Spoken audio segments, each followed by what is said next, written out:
Bienvenue aux Rencontres Seine Jeunesse 2019, festival de pratique artistique. Surprenez-nous.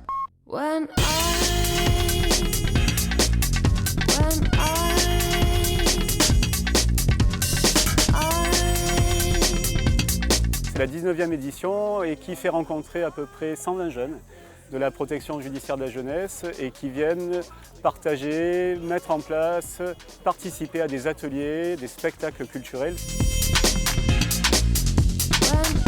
Les RSJ sont un média éducatif qui provoque des véritables émotions chez les jeunes. La PJJ met en place un certain nombre de manifestations, de grands événements qui rassemblent des jeunes de toute la France, de toutes les directions, de tous les services, pour démontrer que les jeunes pris en charge par la PJJ, qui ont eu des parcours en général un peu difficiles, sont finalement des jeunes absolument comme tous les autres et qui sont capables de se dépasser, de se surpasser. D'abord, il faut savoir que la culture, c'est un droit qui est fondamental pour tous les citoyens. Ensuite, on a un partenariat entre le ministère de la Culture et le ministère de la Justice. C'est à la fois de prévoir des activités culturelles, des expériences culturelles les plus variées possibles pour les jeunes de la PJJ, mais aussi de corréler la culture avec l'insertion.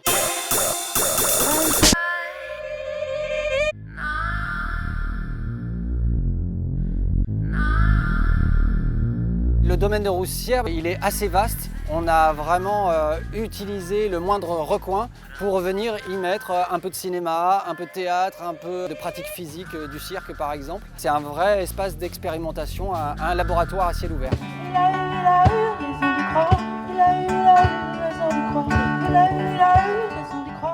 L'objectif, c'est que les gamins se dépassent, qu'ils puissent vaincre leur timidité et que face à un public, ils puissent s'exprimer. Je pense que la culture, ça peut amener une ouverture aux autres, au monde et aussi à soi-même.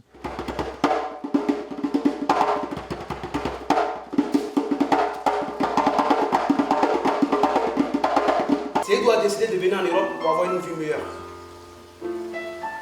Là, je suis là pour un théâtre qui parle de mon parcours. Comment j'ai fait pour venir en France et de mon pays jusqu'à ici. Du coup, ça me fait du bien de pouvoir m'exprimer, pour pouvoir digérer les moments difficiles que j'ai traversés.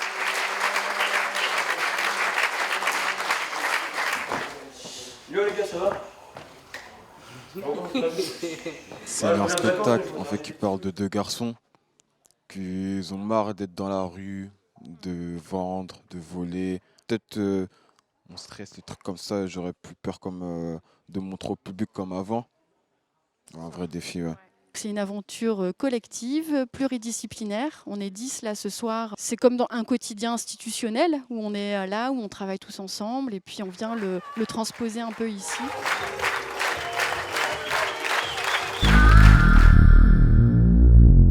Participer aux Seine Jeunesse en tant que stagiaire éducateur nous permet de découvrir les manifestations nationales de la PJJ pour ensuite les ramener dans nos structures et pouvoir monter un projet. Dans la rue, il vaut mieux ne pas s'y frotter, c'est dommage car en réalité, la plupart sont assez futés. On est là pour montrer un peu ce qui peut être fait au sein de la prison avec des tableaux qui ont été faits par les jeunes qui traitent des grands hommes de l'histoire et représenter aussi ce recueil de textes qui s'appelle Pense ta peine, qui a été entièrement rédigé par les jeunes de la prison. Ils disent être en colère, reprochent à la société leur propre échec scolaire et le manque de salaire.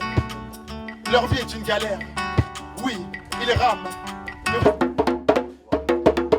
L'idée, c'est découvrir des nouvelles pratiques artistiques parce que c'est sûr qu'on propose des choses toute l'année, mais pas un tel panel d'activités. Je suis venue ici parce que pour faire des rencontres, les activités, puis parce que c'est une expérience à vivre.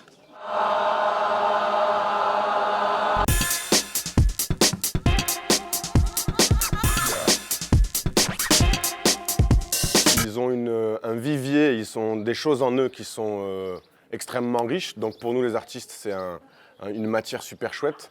Et en même temps, ils sont hyper intéressés par tout ce qui leur semble nouveau et ce qu'ils n'ont pas l'habitude de voir, du théâtre, de la sérigraphie, les choses qu'on leur apprend.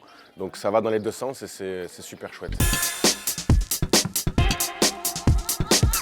Je travaille le fer depuis 35 ans. C'est un métier passion et ça fait 7 ans que je travaille au sein d'une structure socio-éducative pour transmettre mon savoir et pouvoir transmettre ce beau métier qu'est la métallerie. Ici, on vient scier, percer, râper et fabriquer des petits objets en bois pour ramener chez soi.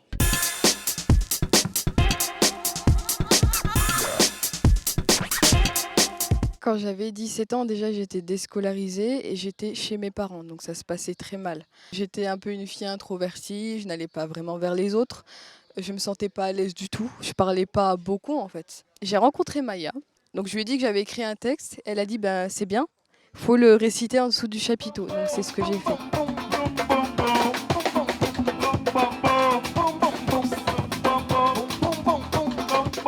Je pense que la musique est un langage qui n'a pas de frontières et que c'est aussi un outil qui est très populaire et qu'il est facile de recevoir de l'amour et de recevoir une valorisation à travers la musique. Et depuis, j'ai avancé, j'ai repris les études et là j'ai 19 ans aujourd'hui et je suis très à l'aise et j'écris toujours, je dessine autant et c'est cool.